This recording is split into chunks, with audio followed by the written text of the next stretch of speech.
A esta hora de la mañana saludamos con nuestra siguiente invitada, la economista María Elsa Viteri, ex ministra de Economía. Vamos a hablar sobre la privatización del Banco Central. ¿Cómo está, economista? Gracias por aceptar este diálogo aquí en Ecuador en Directo. Buen día. Muy buenos días, no, al contrario, gracias a ustedes, como siempre, un canal amigo al que siempre tengo grata experiencia, ¿no? Y bueno, con un poquito de calor y estos diluvios que no terminan en Guayaquil, ¿sí? Pero eso estamos acostumbrados por nuestra naturaleza, ¿no? Lo que no estamos acostumbrados es al caos que estamos viviendo en este país con el abuso eterno de este gobierno que no termina, a pesar de que le faltan tan pocos días ya para terminar su mandato. Correcto. A ver, economista, vamos con el tema. El gobierno primero mandó una ley para proteger a la dolarización. La Asamblea no le ha dado paso, pero ellos quieren insistir en privatizar el Banco Central. ¿A qué se debe esto, economista? A ver, hay que entender que esta ley se intenta imponer desde el 2019, ¿no? Era parte de ese tren enorme, ¿no? Que se proponía y que se rechazó. Luego en el 2021 hay un primer intento, hace pocos días se reintenta, se ve la inconstitucionalidad, la rechaza el CAL y evidentemente siguen con el intento. Yo creo que se debe evidentemente a que es una imposición del Fondo Monetario Internacional, a que está dentro de la estructura o el programa de manejo económico, que no ha sido un programa nacional, no ha sido un programa soberano, sino que ha venido implantado desde las condiciones del Fondo Monetario Internacional, y desde que en el 2019 se abrió las puertas y se entregó realmente el manejo económico al Fondo Monetario Internacional. Pero evidentemente hay que tener claro que esto es posible porque existe una coordinación y una coherencia completa entre a quienes responde el poder económico y financiero internacional, que el cual responde el Fondo Monetario Internacional, y los socios estratégicos nacionales, como es el sistema financiero, la banca privada nacional y todos los aliados a ella, como las cámaras de comercio, ¿no? Entonces, creo que evidentemente van a seguir insistiendo porque saben que de alguna manera necesitan, a pesar de que la voluntad popular democráticamente señale que no quieren sus modelos ni sus recetas, a pesar de eso quieren continuar en el poder a través de cooptar todo este tipo de instituciones que son poderosísimas en su nivel de decisión. Entonces lo que intentan primariamente es tener la decisión en manos del sector privado y concretamente de la banca o del sistema financiero. Correcto. Las personas que integrarían el directorio del Banco Central, de acuerdo a lo que dice ese borrador, serían personas que tengan experiencia en la banca. Podríamos pensar de experiencia en banca privada, o sea, los exgerentes de algunos bancos van a integrar el directorio del Banco Central. Mira la incoherencia, y hoy lo escuché en Acosta Borneo, ¿no? Que señala o intenta hacernos pensar que está blindado el hecho de que alguien pudiera tomar posesión, digamos, del Banco Central, diciendo que eso está blindado porque efectivamente serían nominados por a personas que no tengan nada que ver en la banca. A ver, lo primero, el mismo proyecto lo que señala es que tienen que tener experiencia de 10 años, y el famoso blindaje es que no tengan conexión durante un año. Es decir, toda su vida pueden haber estado sirviendo a la banca o ser parte de la banca, y simplemente un año que no hayan tenido una relación formal los habilitaría para estar dentro del directorio, ¿no? Eso por un lado. Y por otro lado, mira, el problema fundamental está en que internamente existe dos visiones completamente distintas de cómo debe ser manejado. Y entonces, evidentemente, condiciones como, por ejemplo, el poner al cuarto nivel de formación. Es decir, hay una serie de características que ellos consideran que son los verdaderos técnicos, es decir, todos aquellos que miren en la línea o en la visión del neoliberalismo y del manejo que ellos intentan perennizar en el Ecuador, a pesar de que no tienen el voto popular.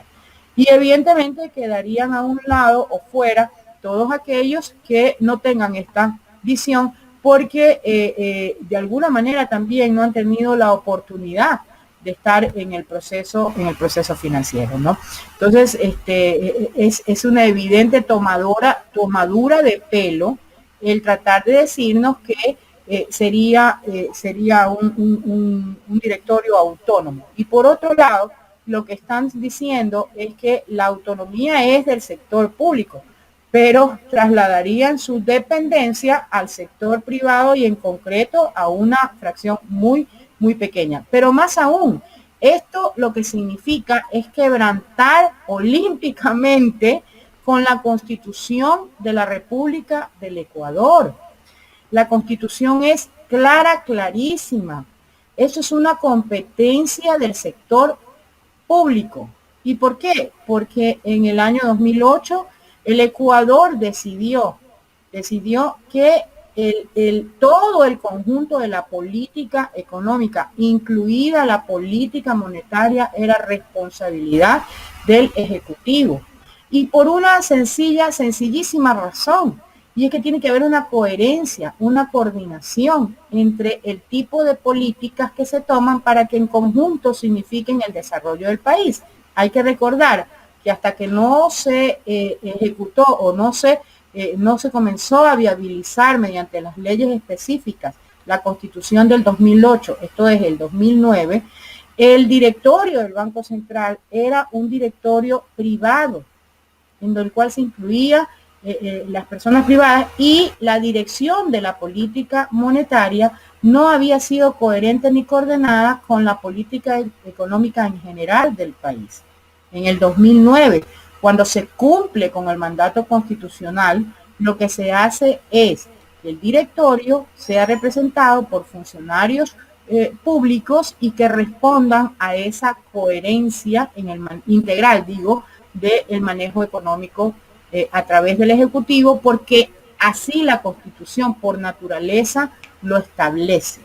Y en el caso de la política monetaria, el ente ejecutor de ese diseño, de esa programación de política monetaria, es el Banco Central del Ecuador. Correcto, estamos dialogando con la economista María Elsa Viteri, ex ministra de Economía. Doctora, ¿cómo considerar el manejo de la política económica de este régimen? Bueno, yo creo que ya a estas alturas del partido a nadie le queda duda de que en primer lugar este régimen no es que manejó soberanamente la política, sino que entregó abiertamente la política económica al Fondo Monetario Internacional del 2019. De hecho, hubo una publicación de hoy, concretamente del diario El Universo, hay una declaración de Carrera que dice que el error de este gobierno, según él, pues no, es haber mantenido en el primer año a ministros con tendencias correístas, ¿no? ¿Y por qué? Porque dice que se demoraron en tomar las decisiones. Yo tengo otra lectura de eso. Yo tengo la lectura de que durante el primer año de gobierno lo que hicieron fue estructurar perfectamente todos los mecanismos para poder entregarnos abiertamente a un neoliberalismo y a la institucionalidad internacional. Primero a través de la consulta popular, segundo con la conformación del Consejo de Participación Ciudadana y Control Social Transitorio, que desmanteló toda la institucionalidad del país y puso al servicio de estos intereses y particularmente de los económicos la posibilidad de que posteriormente, desde mayo 18 y ya evidenciado públicamente con la firma del convenio en el 2019 con el Fondo Monetario Internacional, cuál iba a ser o quiénes iban a ser las que tomaran las decisiones económicas. Y de ahí sobrevino pues una serie de leyes, una serie de abusos, una serie de rompimientos constitucionales y fundamentalmente el golpe enorme hacia al pueblo trabajador ecuatoriano. Luego vino pues toda los inicios y el comienzo de la privatización con el tema de la liberalización de los precios de los combustibles, y posteriormente pues viene una serie de decisiones digamos preliminares hasta llegar a esta decisión o a este intento de amarrar todo el manejo a través de la parte monetaria y neutralizar las posibilidades de que otra visión que ya tuvimos en el pasado en el país con excelentes resultados para el bienestar pueda dar un hecho, porque lo que hay que entender es que esta ley tiene, para mi gusto, 4 puntos fundamentales que hay que analizar. El primero, la conformación, porque necesitan que las decisiones las tomen ellos mismos, ¿no? El segundo, el hecho de eliminar lo que son los indicadores de liquidez para que pueda permitirse la salida libre o la decisión libre de los bancos de sacar toda la liquidez del país. Tercero, el hecho de que elimina los límites de endeudamiento de la banca privada en el exterior, ¿no? De tal forma que pueden endeudarse en niveles que ellos decidan. Y la cuarta, me parece que tienen una injerencia directa sobre la determinación del endeudamiento externo, lo cual llevaría a través de la parte monetaria a una incidencia directa de la política fiscal a través del manejo del presupuesto, que todos sabemos debe ser financiado dependiendo de los recursos internos o externos, ¿no? Eso es gravísimo, porque el segundo punto, que es la eliminación de los indicadores de liquidez, significaría ponernos en instancia de lo que ya tuvimos en el 99 con el feriado bancario, es decir, un riesgo altísimo, y evidentemente un riesgo enorme para la dolarización. El tercer punto, que es el punto del tema de no tener trabas para los niveles de endeudamiento, podrían llevarnos, ¿no?, a situaciones como las que vivimos con la securitización, en donde todos los ecuatorianos le pagamos las cuentas al 0.18% de la población, incluidos sus préstamos personales, pues, ¿no? Entonces, más bien, esta ley lo que hace es ponernos en altísimo riesgo en contra de la dolarización, pero no nos debe de sorprender. ¿Y por qué? Porque ya la ley, ¿cómo es que le pusieron? Humanitaria, ¿no? Ley humanitaria. Humanitaria, en que a estas alturas, ¿a quién le queda duda de que no era humanitaria? Bueno, igualito. Utilizan exactamente la misma estrategia. Hoy dicen que es a favor de la dolarización. No, señores. Igualito que lo que ocurrió con el nombrecito, el título de la humanitaria, que era una antehumano, una totalmente deshumanizante. Ahorita también lo que nos llevan es a ponernos en una posición de altísimo riesgo en contra de la dolarización. Economista, en este diálogo me acompaña mi compañero Gustavo Jiménez, que está desde exteriores y tiene inquietudes. Gustavo. Audio. Buen día, Gustavo. Audio. Buen día, economista. Gracias. Un gusto tenerla aquí. Estaba escuchando con gran atención su análisis al respecto y me gustaría formularle esta inquietud en base a lo que se dice en redes sociales, ¿no? Por ejemplo, hay quienes dicen que esta medida que está tomando el actual ministro o el gobierno a través del ministro de Economía, Mauricio Pozo, de enviar esta ley urgente y que se apruebe lo más rápido antes de que se vayan, es una traba para, en caso de que llegara a ganar el candidato Arauz, no pueda efectivizar esa propuesta de 1.000 de una, los $1.000 que iba a dar a la ciudadanía y que se pretendía coger una parte de la reserva del Banco Central. ¿Es cierto esto? A ver, evidentemente, bueno, primero que nada, esta ley no es que la envía el ministro Pozo. Esta ley es hecha fuera del país, como ya fue mencionado por el propio Andrés Arauz, ¿no?, quien tuvo directa información en el exterior. Esta ley no es producto de las decisiones ecuatorianas, es producto del servilismo de ciertos ecuatorianos para dar paso al Fondo Monetario Internacional y a todo lo que representa el Fondo Monetario Internacional. Pero efectivamente esta ley evidentemente es un intento, como lo repito, para neutralizar no solamente los 4 siguientes años, sino para perennizar el poder de decisión en un elemento que es fundamental, como el manejo, la gestión de la liquidez, para décadas, ¿no? Y quién sabe hasta cuándo.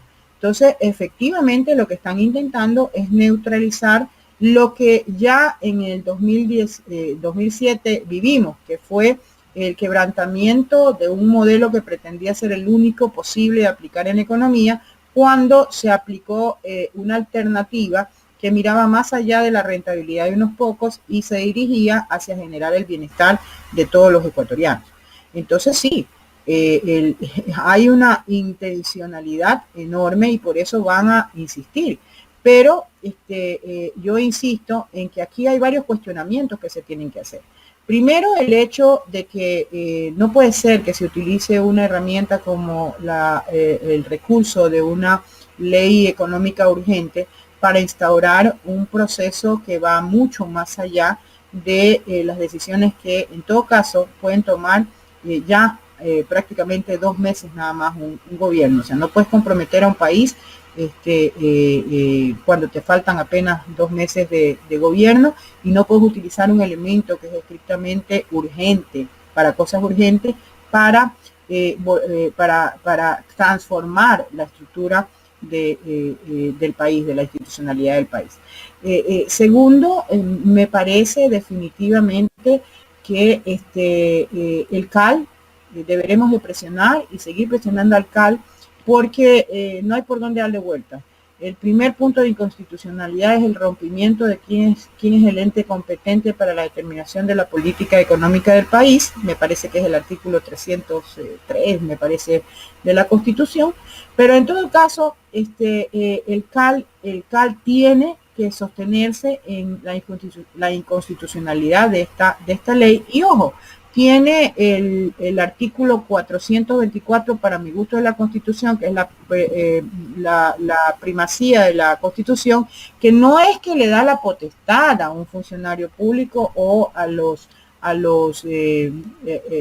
representantes electos. No es potestad, es una obligación en el momento en que se está violentando la Constitución, de ponerle un freno y de pararlo, porque de otra manera hay una nulidad absoluta de la actuación. Y creo que los miembros del CAL lo tienen perfectamente claro. Entonces, con nosotros como ciudadanía y todas las instituciones ciudadanas debemos de exigir al CAL que cumpla con la Constitución, no solamente en el 303, que es el que atañe directamente a esta presentación de esta ley, sino también en su responsabilidad de defender la primacía de la Constitución por sobre todas las cosas, ¿no? Economista, cuando el río suena, piedras trae, dice el viejo y conocido refrán. ¿Por qué estamos tan preocupados de la dolarización?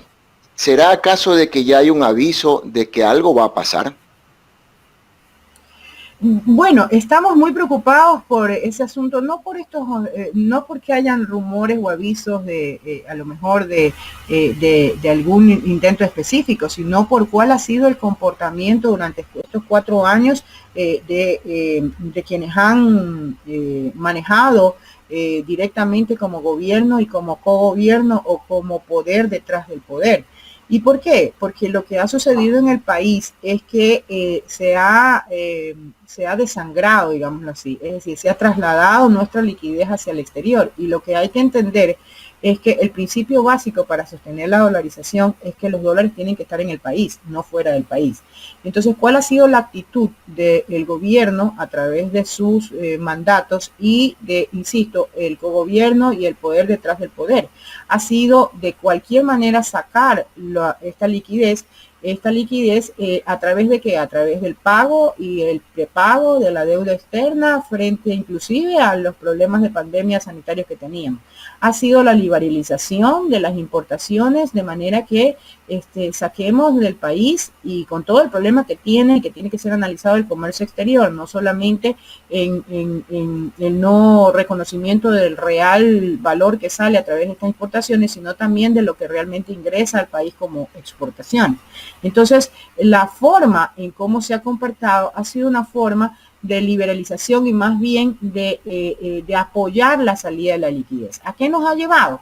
Nos ha llevado al hecho de estrangular la economía, porque cuando existe liquidez en la economía, se contrae porque el aparato productivo no tiene los recursos suficientes, y entonces lo que producimos o lo que se produce es lo que hoy estamos viviendo, y que lo dictamina ayer, no, ojo, datos oficiales, ayer, respecto a las consecuencias en el empleo y en la pobreza, ¿no? Usted se imagina, 6 puntos elevó en un solo año la pobreza en el país, pues, ¿no? Entonces, ese tipo de cosas, por eso es que realmente hay una preocupación de que se nos mande una ley con un título mentiroso de protección de la dolarización, cuando en realidad el contenido de esa ley lo que hace es que se ponga en riesgo esa dolarización. Ahora, por otro lado, especulaciones se pueden hacer muchísimas, ¿no? ¿Verdad? De hecho, si uno ve realmente las ventajas o las ganancias que se tuvo en el momento del proceso de la dolarización, hubo ganancias que quedaron escondidas, como por ejemplo el hecho de que quienes manejaban y quienes conocían el proceso que se iba a llevar de dolarización, sacaron del país valores o su patrimonio, y no lo sacaron a $25 el dólar, pues, ¿no?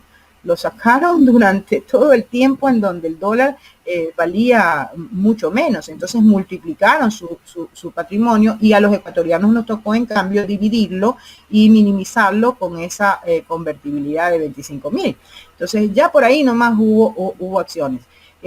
Uno puede especular también que un proceso de desdolarización significará una ganancia también, a lo mejor, para aquellos que tienen todos sus recursos fuera del país. ¿Por qué? Porque definitivamente lo que hay que entender es que si llega a dolarizarse el país, no es que un dólar va a valer $1 la moneda, ¿no? Porque existe un desgaste, y entonces lo que vamos a tener también es una pérdida de valor inmediata de nuestro patrimonio. Y entonces, ¿quiénes van a ganar? Van a ganar los que tienen la plata afuera.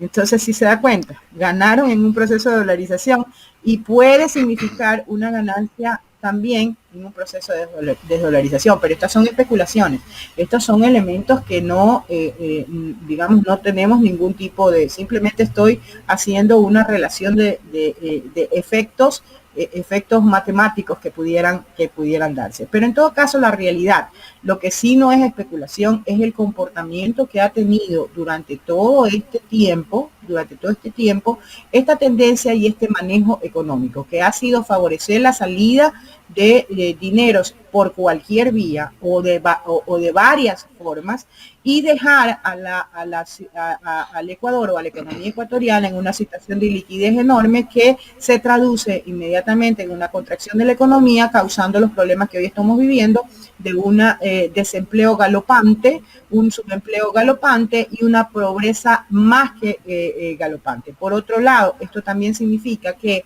si tú quitas o si tú sacas la liquidez doméstica, es decir, lo nuestro, lo sacas, no dejas alternativas, en algún momento esta estrangulación o esta necesidad de liquidez necesitas compensarla, porque no puedes condenar a lo que estamos ya viendo cómo se condena al país, en el subempleo, en el desempleo, en la desesperación y en la pobreza. Entonces necesariamente te hace usuaria del endeudamiento externo, y caemos entonces y vemos cómo se conecta o calza o se cierra el círculo, porque caemos en la herramienta que ha sido la herramienta privilegiada, fundamental y adorada del Fondo Monetario Internacional, que es someterte a través de la vía del endeudamiento externo. Economista, pero entonces, ya haciendo un poco la referencia final de que la situación del país en tema económico está totalmente inestable, producto del mal manejo en este gobierno, para entender un poco, el endeudamiento del PIB ha crecido enormemente en 4 años. Sí, definitivamente. Y es por eso entonces, sí, siga usted, por favor, economista.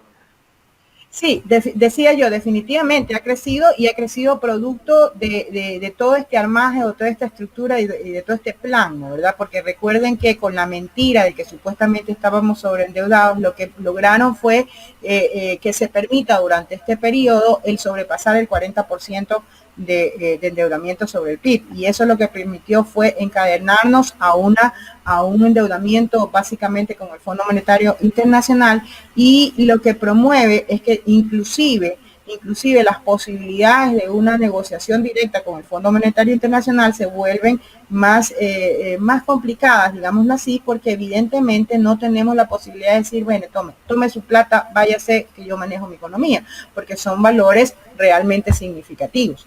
Entonces, de alguna manera lo que hicieron fue un plan y fue un proceso, una planificación pero muy bien estructurada. No dejaron cabo suelto, ¿eh? No dejaron cabo suelto. Entonces, por eso es que yo realmente cuando me dicen que la economía estaba en manos, o que la sociedad en general, o todo el sistema en general, ha estado en manos de ineptos, digo, no confundamos, no son ineptos. Primero lo que son es gente experta en otro tipo de objetivos y de bienes, o de objetivos o finalidades, ¿no? Que no es la finalidad del bien común, sino la finalidad del bien particular. Y segundo, para mi gusto, son seres que tienen una maldad, un proceso un desprecio por el concepto de humanidad, por el concepto de los derechos y de lo que es el reconocimiento de un ser humano y su bienestar, ¿no? No, yo no los considero ineptos, no, por el contrario, son altamente capacitados. Lo que pasa es que son altamente capacitados en un manejo de finalidades y de objetivos muy particulares, muy individuales, y que por otro lado tienen una lamentable escala de valor muy deshumanizada. Economista, una última inquietud y ahí le doy paso a Jaime de la Cruz, que veo que ya está desesperado por la pregunta que quiere hacerle. Seguramente debe ser algo parecido. A ver, economista, usted ha dicho algo muy cierto. Los actuales gobernantes y quienes manejan la parte financiera no son ineptos, son inteligentes. Quizás dentro de esa inteligencia aprovecharon que el presidente Correa haya declarado default y el no pago del 91% de la deuda pública, y por eso entonces aprovecharon el mensaje de me han dejado en quiebra y tengo que seguirme endeudando. No va por ahí, ¿no? Yo creo que el tema del desendeudamiento que se dio en el 2009, y pues fui la ejecutora, más bien dejó una herida muy abierta y muy profunda al sistema financiero internacional. Y dejó una herida muy profunda, porque nosotros lo que hicimos fue demostrarle al mundo entero que se puede ser soberano, que se puede ser digno, pero que además también somos muy inteligentes para utilizar las herramientas que ellos mismos han impuesto para ganarles la partida. Entonces creo que en el Ecuador más bien lo que ocurrió fue el ensañamiento en este sentido con el Ecuador fue más bien el hecho de esa herida abierta que dejamos, porque le dimos donde más le duele y demostramos que si ellos son inteligentes, nosotros somos por lo menos igualmente inteligentes, con la diferencia de que ellos son deshumanizados y nosotros en cambio miramos siempre el bienestar y por lo tanto respetamos la condición humana de nuestra población, y además con un compromiso enorme con el pueblo ecuatoriano. Entonces la vía fue esa, y evidentemente al sabernos que somos gente muy inteligente, muy capaz y que tenemos muchos recursos, que nosotros no andamos con recetas, nosotros somos gente que analizamos y que encontramos soluciones, y soluciones además que no pueden ser revertidas, porque no rompemos con las propias leyes impuestas por ellos, ¿no? Sino que las aprovechamos y las hacemos valer a nuestro favor. Entonces probablemente lo que sí puede haber sucedido es que intentan someternos, intentaron dejarnos de tal forma de impedir que un gobierno con la misma línea, con el mismo compromiso, con el mismo amor por su país, tratar de limitar nuestra capacidad. Pero, bueno, estamos en la lucha y ya veremos, pues. Ya veremos quién es más inteligente o o que con el arma de la verdad y el compromiso y la honestidad con que se manejó, porque ese es un elemento fundamental, no tuvieron por ningún lado, porque esta ejecutora que está aquí, ustedes mejor que nadie saben, y el mundo entero lo pudo vivir, el Ecuador entero, que en vez de encontrarme en un aeropuerto, ni siquiera tenía para pagar un boleto de avión, y me encontraban era en un terminal terrestre, razón por la cual inclusive hace 3 años casi pierdo la vida, pues, ¿no? Entonces, a ver, pues tuvo una ejecución impecable, pues. Aquí no hubo absolutamente nada que decir internacionalmente. Nadie ha podido sino simplemente alabar esa decisión. E insisto, las características: decisión política, capacidad, inteligencia para utilizar los instrumentos, y tercero, compromiso y honestidad absoluta. Entonces estaba completito. Y esa es una herida abierta. Esa es una herida abierta en todo ese sistema internacional financiero corrupto, porque el churco es corrupción. De acuerdo. Voy a darle paso a mi compañero Jaime de la Cruz. Gustavo, muchísimas gracias. Simplemente, economista, quiero agradecerle. Lamentablemente el tiempo se nos agotó. Nos gustaría seguir tratando estos temas y otros temas más con usted en los próximos días. Sí, por supuesto, encantada. Usted siempre sabe que yo a la disposición del pueblo ecuatoriano a través de medios veraces como estos, ¿no? En todo caso, sí, hay muchísimo de qué hablar. Créame, Jaime, hay muchísimo de qué hablar, porque se nos quedan cuestiones simples, pequeñitas, ¿no? Las mentiras siguen pululando por el camino, ¿no? Y cuando se tiene la verdad por delante hay que ser sencillos pero contundentes, ¿no? Y esa es mi línea: sencillez, contundencia, honestidad y siempre, gracias a Dios, la verdad por delante, que hace que la confianza del pueblo ecuatoriano se dé hacia voces que no tienen poder como la mía, pero que sí tienen ese enorme reconocimiento de la ciudadanía. Gracias a la economista María Elsa Viteri, ex ministra de Economía. Hemos hablado de varios temas. Gustavo,